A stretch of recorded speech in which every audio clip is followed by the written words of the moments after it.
I still remember that night like it was yesterday, though it's been almost 3 years now. My name is Alex, I'm 28, and I work as a graphic designer in a small studio in Portland. I've always been the kind of person friends come to when they need a shoulder to cry on, something about my calm demeanor and ability to listen without judgment. That particular evening in late October, the autumn chill had just started to settle in, and I was curled up on my couch with a book and a cup of chamomile tea, my apartment quiet except for the occasional sound of raindrops tapping against the windows. That's when my phone lit up with Jamie's name. Jamie and I had been friends since college, 6 years of friendship that had weathered career changes, relationships, and the general chaos of our mid-20s. He was always the more outgoing one between us, with an infectious laugh and the ability to make friends with just about anyone. But when I answered that call, I didn't hear the Jamie I knew.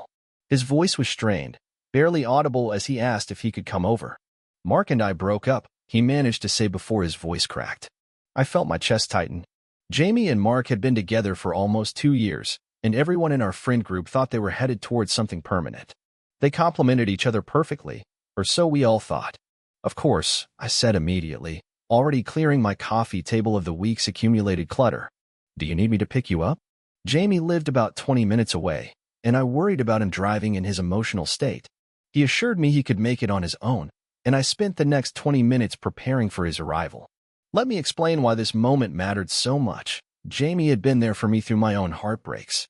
3 years earlier, when my relationship with David ended after 4 years together, Jamie had shown up at my door with ice cream and stayed with me for 3 days straight. He made sure I ate, showered, and eventually laughed again. This was my chance to return that kindness, though I never expected how that night would ultimately change things between us.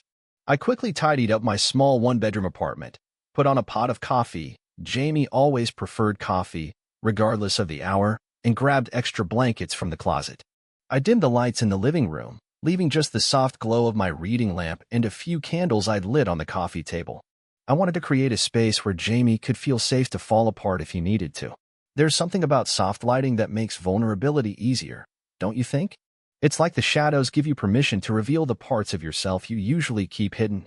When the knock finally came, it was so soft I almost missed it.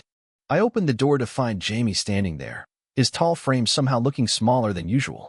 His eyes were red-rimmed, his normally perfectly styled hair disheveled. He was wearing a wrinkled hoodie, Mark's hoodie, I realized with a pang, and clutching his phone like a lifeline. For a moment, we just stood there looking at each other, and then I opened my arms. He stepped forward and collapsed against me, his body shaking with silent sobs. "I've got you," I whispered, guiding him inside and closing the door behind us. "I've got you." Jamie had always been the stronger one in our friendship, emotionally, physically, in almost every way. Seeing him so broken stirred something protective in me I hadn't fully recognized before. I led him to the couch, where he sank down and immediately pulled one of the blankets around his shoulders. I poured him a cup of coffee, adding the exact amount of cream and sugar I knew he liked. These small acts of care felt significant in the moment, a way of saying, "I see you. I know you. You matter to me. Do you want to talk about it?" I asked, sitting beside him but giving him space. Sometimes people need to process internally before they can verbalize their pain. Jamie took a sip of coffee and nodded slowly. "He said he's not in love with me anymore," Jamie finally said, his voice hollow. 3 weeks ago, he started acting different, more distant. I thought maybe it was work stress or something, you know? But tonight he said he's been feeling this way for months. Months, Alex. His voice broke on my name. Was I just completely blind? How did I not see this coming? This is the cruel irony of breakups. They rarely blindside both people equally. One person has usually been mentally preparing, processing, and detaching while the other remains blissfully unaware until the moment everything shatters. I've experienced both sides of this equation, and honestly, I'm not sure which is worse, the guilt of being the one who leaves or the shock of being the one left behind. "You weren't blind," I said gently. Sometimes people are really good at hiding how they feel, even from the people closest to them. And sometimes feelings just change. It doesn't mean there was anything you could have done differently. Jamie looked up at me, his eyes searching mine for reassurance. "We had plans, Alex. We were talking about getting a place together next year. He met my parents at Christmas. I thought." He trailed off, unable to finish. "I know," I said, because I did know. I knew what it was like to build a future in your mind only to watch it crumble. It's okay to be angry. It's okay to be hurt. Whatever you're feeling right now is valid. For the next few hours, Jamie talked, and I listened. He moved between sadness, anger, confusion, and brief moments of clarity. I made more coffee, then switched us to water, knowing he'd need to stay hydrated through all the crying. At some point, I ordered pizza, insisting that he needed to eat something. The familiar ritual of sharing food seemed to ground him a little. As the night deepened, our conversation shifted. Jamie began asking about my past breakups, perhaps looking for some roadmap through the pain he was experiencing. I told him about David, about the months it took before I could hear a song we both liked without feeling like I'd been punched in the stomach. I told him about the first time I laughed after the breakup and how guilty I felt about it.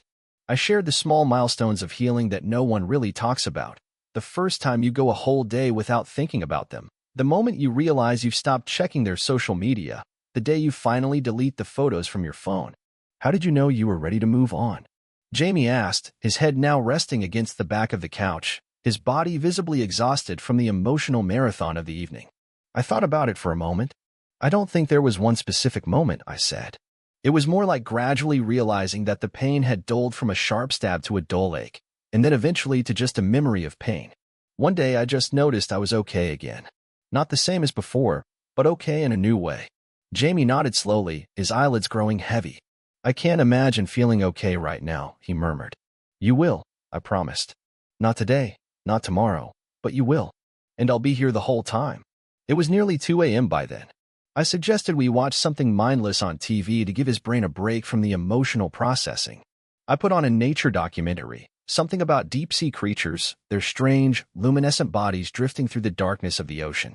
The narrator's soothing voice filled the room as we settled deeper into the couch. I'm not sure exactly when it happened. We were sitting side by side, a comfortable distance between us, and then somehow Jamie was leaning against me. His body seemed to be seeking comfort on an instinctual level. I put my arm around his shoulders, a gesture meant to be reassuring, friendly. He sighed deeply and shifted closer. Is this okay? He asked, his voice thick with exhaustion. Of course, I said, meaning it. Physical comfort has always seemed like the most natural thing in the world to me. We all need to be held sometimes. Gradually, Jamie's position shifted until his head was resting on my chest, his body curled against mine on the couch. I could feel the steady rhythm of his breathing, the occasional shudder of a suppressed sob. I began gently running my fingers through his hair, the way my mother used to do when I was upset as a child.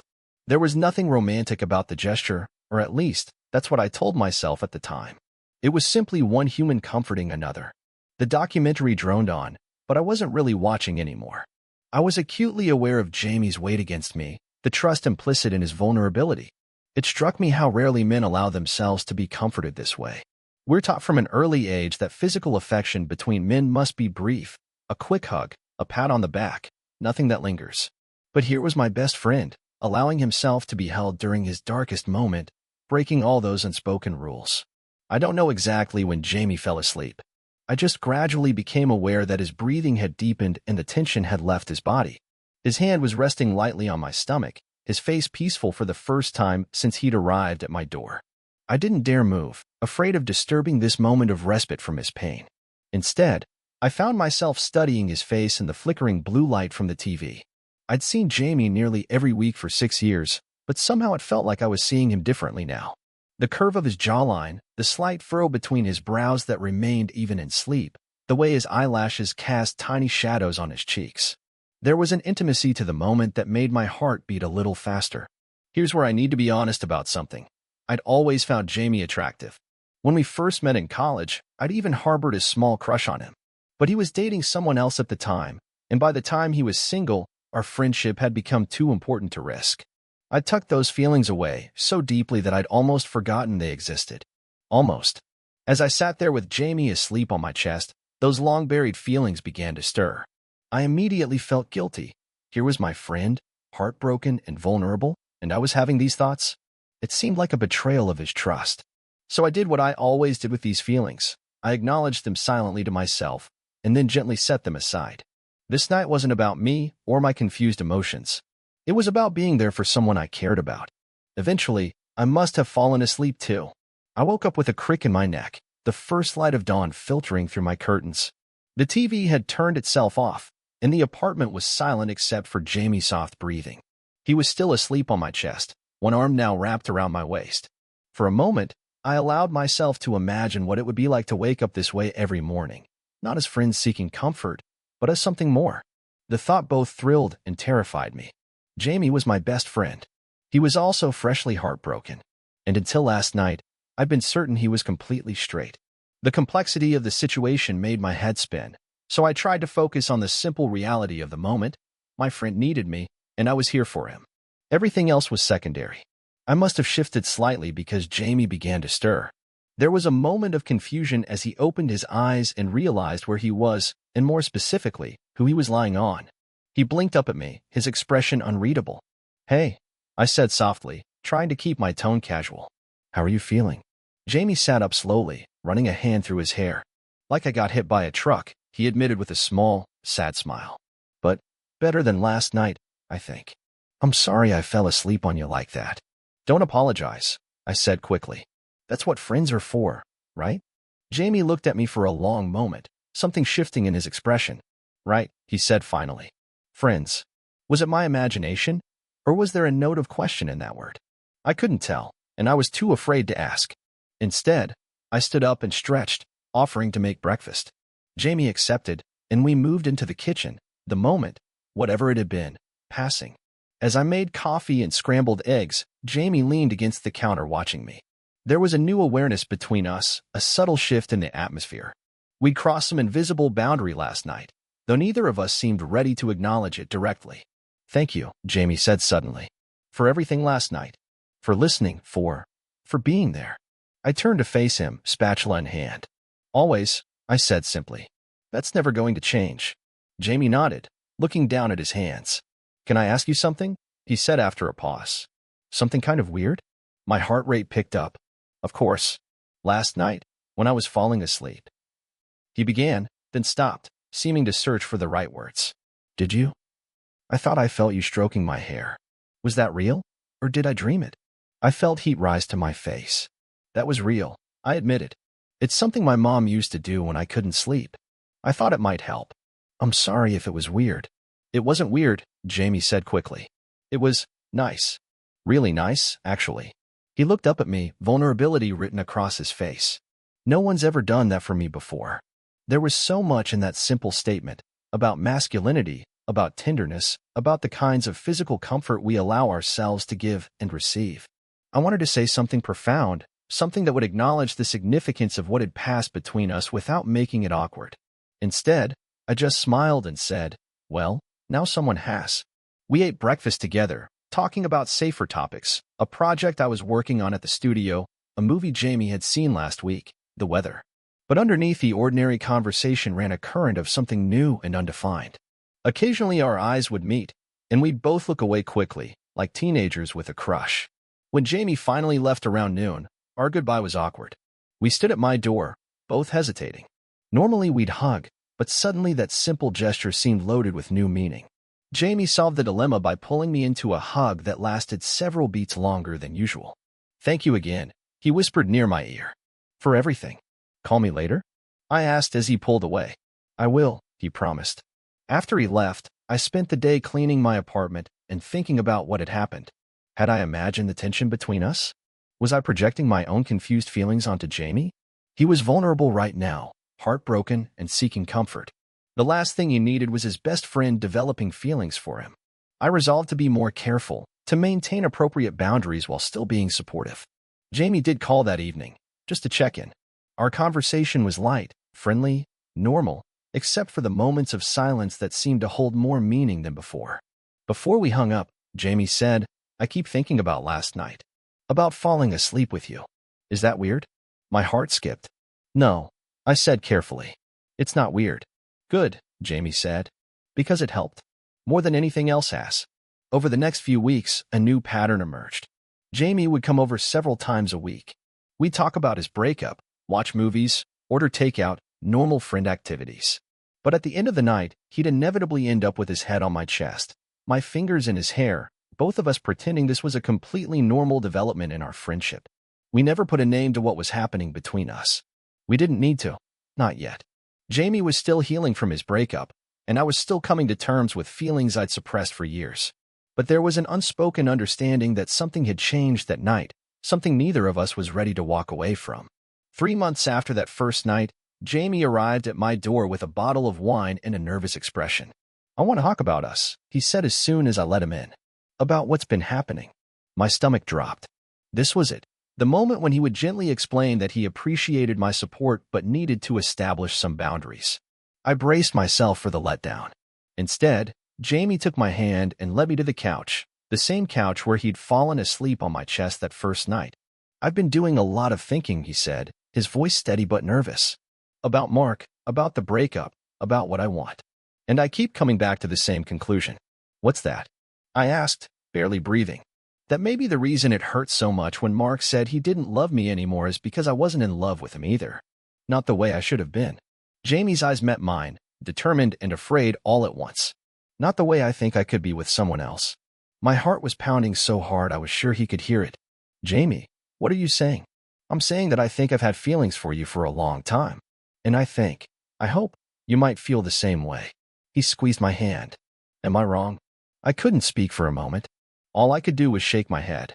"You're not wrong," I finally managed to say. "But Jamie, you're still healing.